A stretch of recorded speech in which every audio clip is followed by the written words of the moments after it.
Morning, welcome to the channel. Today we're out and about in the family car, which is a Ford Territory Turbo. You can't really, well, bonnet hump. Yeah, that's about it. Anyway, today I've got system hooked up, and it's the factory airbox and snorkel and air cleaner.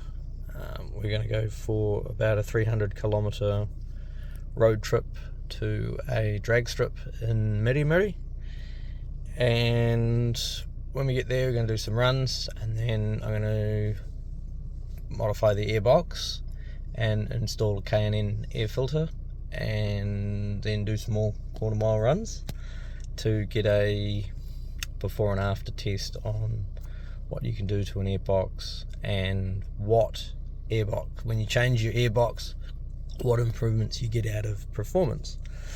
Now, the other thing that an airbox brings is fuel economy. So we'll have a bit of a chat on the way, but at the moment, with the factory airbox system in place, that's the instant fuel out, and I can zoom in on that yuckness. We are running at that is the normal running temperature of this car. So let's get started. I'll just do the other one too. Oops, do something else as well. So we're going here to trip, and we will adjust this thing here. It's now set for an average, and we'll run it, and then on the return trip I'll reset it, and then we can do some average usages of from here up there, average use while doing drag strip runs, and then an average usage for coming home with the modified airbox. Oops. Busy day at the drag strip. Oops. Busy day at the drag strip. It's good to see.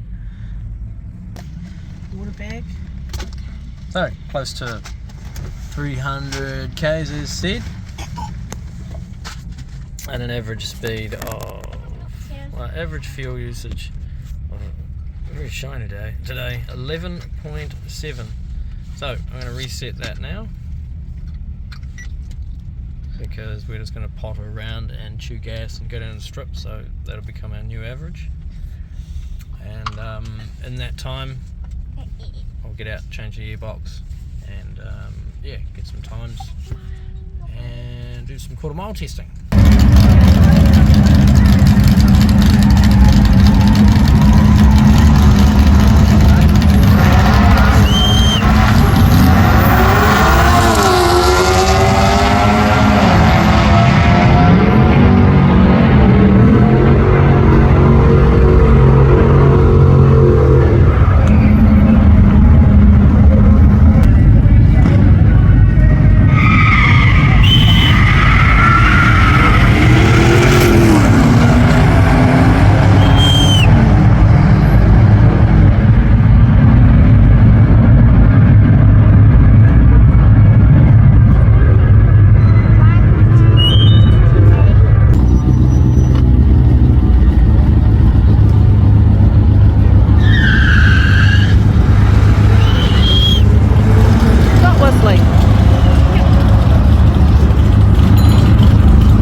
Stock airbox, snorkel, bottom of the airbox, blah blah.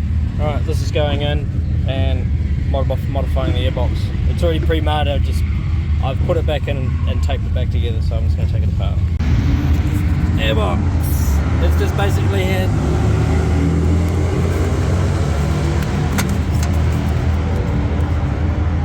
It's just at the bottom of the box, cut out of it, simple as that.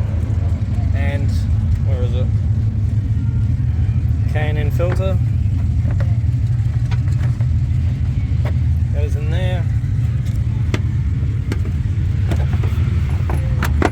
Airbox back on top.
Oh yeah, the joys of racing. So the idea was we're going to use this to make a little duct that was getting air from behind here and not from the engine bay. It made a difference, but no, I went from 16.3 to 16.1 with that and the airbox. Not 16. 15.1, 15.3 to 15.1. Yeah.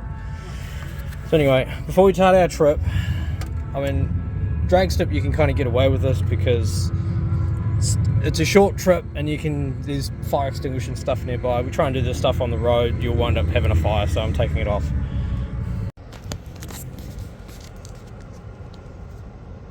So that's today's fuel usage for racing. There was at one point there I saw it over 40, but when you're cruising down the back to return lane, it pulls the literage down quite quickly. So with that being the literage, we're now going to clear our average fuel. So now we're going to do the open airbox and the K&N filter for the return trip, and we'll see what the average fuel is when we get home. Oh, one other thing, we've got a driver change. My partner's now driving. She is a little bit heavier footed than what I am with driving, so she'll naturally consume more fuel. And we're also going to go on the way home, we're also going to gas up with Gull, which is E10, which again is going to be more fuel usage, or theoretically it should use more fuel. So this test is a real world test, and it's all against getting better fuel economy with an open airbox and a K&N air filter. Doing a long shot here, and we did about 30 odd Ks racing at the drag strip. It's not bad, and we're at that fuel usage. So we used about half a tank to go 30 Ks. Quarter of a tank. Oh. Quarter of a tank to go 30 Ks. Well, didn't beat it, but still not bad. For a total day's trip, where are we? 657.3 Ks. Yeah, that's not bad. So there and back and drag racing. So on reflection of sorry about the cars out doing this out in the driveway. So for the best of my knowledge of what this is basically the BABF Falcon intercooler. They've just top mounted it basically. So and this can be summed up quite rightly so by the guy that did the scrutineering for the drags. He called it an interheater, and the biggest problem that the car faced is as it sat waiting to go up to the line for the drags, this absorbed all the engine bay heat and got hot. By the time it started working by bringing air down through that, goes down there, matches up to here, so you get all the air cold air going through here. By the time this started working, it was already 3/4 of the way down the strip. So by the time this got cold, this then started to try, this was still heating up the intake air, so it didn't really give a true performance indication of what you get on the road, which is what that hole down there, which is what you felt, which is what I felt when taking the snorkel off and putting the hole in here. And that hole was found through flow bench testing. So if you want to talk about numbers, the snorkel on the bottom of the airbox in a factory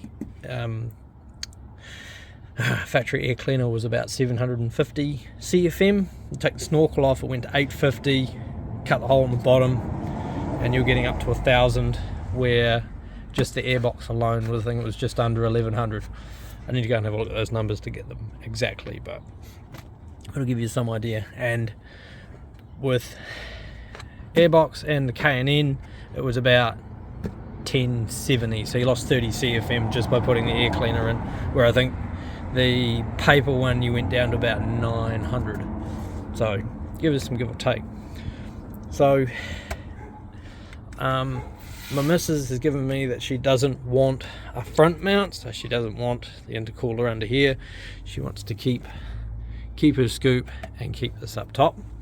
So it's going to be an interesting challenge, but I don't know if you can see, fingers under there, there's a little bit of room, so I just have to design a heat shield of some kind, a heat deflector or a heat shield underneath this to stop engine heat from coming up and getting into this, while still allowing air to go through the intercooler and out. So it's going to be a bit of a challenge, but I'm always up for the task of that. Now the other bonus too, that we have to go back and review some times, which I will do now. So here's over the course of the runs of the morning. So first run, second run, third run, and what's noticeable is it's getting slower. So what's happening here is the first run was car was cooler, ran down the strip, got a good time. Then naturally the car got hotter because went through the start line, went around and then sat in the lineup and then crept forward and then went around. So engine and intercooler got hotter, and then on the last run again, engine and intercooler, everything all got hotter. So that confirms that the car suffers heat soak badly. But even though it is that, it is pretty damn consistent. Over 3 runs, you're only losing, what is that? 234 to 30, 15,234 to 15,302. We get some weird and wonderful vehicles passing our house all the time.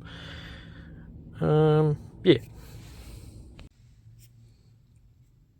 Now this one was the first run with the air cleaner or K&N filter attached and the snorkel removed and the bottom of the airbox. And already see it's losing time. So it was really a case of what's going on here. And it really just comes down to the combination of, yes, the turbo can pull in more air, there's less restriction for that, so you do gain power. However, that power was lost and not seen because, again, engine was hot, air intake was hot, just everything was hot, and by the time it got enough airflow to go through to get cold air into the airbox, and the intercooler to start working again down the quarter mile that far, that it doesn't really matter. Now, this is when the cardboard was attached to the front of the airbox to direct air, so that it would minimize the amount of hot air would come in from the engine bay, and it would more directing air from bringing it from underneath the headlight, which is underneath the bumper. So the cool air is becoming available a lot earlier to the engine than just pulling it out of the engine bay and waiting for just the speed of the car to bring cool air to it. Now, the interesting aspect of that is consistency. It's very consistent again. However, the number, it's dropped about, what is it? You've gone from the 15.2, 15.3. We're now in the 14.9 to 15.1. So you've lost, 0.2 seconds? And there's a touch more mile an hour too. You've given up, started to get into the 93s, where before, barring that one because it's a bit slower, but again, that one there, if we call that one a hot run, we can compare that one to our 15.3. So it's 15.3 to 15.1. And this is also very consistent with other runs that were done during the day. Most of them were 15.1 and 93 mile an hour. So, yeah, all in all, this is going to sound really quite sad, but that there's my fastest run that I've ever gone down the quarter mile. My other vehicles that I have done, yeah, I've done it in a Cleveland powered XB, but I was running out of fuel half track, so that was a 15.2 second quarter mile car. Measured, it has been and was a lot faster, but again, time slips count, and I haven't got the time slipped any quicker than 15.2 in that car. The my 4AGE 20 valve powered Levin, I've got it down to 15.2, which is surprisingly about as quick as what this thing is. So yeah, so far that's my fastest quarter mile time. Not bad. So yeah, all in all, it was a good day. I got a lot of information out of it, and really does come down to just how consistent this car really is, which is I suppose it's a beauty. I mean, look at that one, 2.334 versus 2.335, 982 versus 976. That's this one here is naturally, this one was faster, which means it was probably colder when it started the run. So that one there's a good indication of when you get your coolant temperature down. And probably this one again was this 231. Oh, sorry, yeah, 2.312, 9.7. So again, 9.70 versus 976. So again, if you can get the engine cold, then it's worth time. Oh well, that's enough for today. I'll endeavour to keep you updated, or endeavour to work on the intercooler side of things. Oh, what the... I'll work on the intercooler side of things, and yeah, I'll also do other bits and pieces when it comes to fuel economy. So yeah, thanks for watching. Hope you enjoyed the runs and learned a bit about how a Turbo Territory makes its power. Cheers, thanks very much.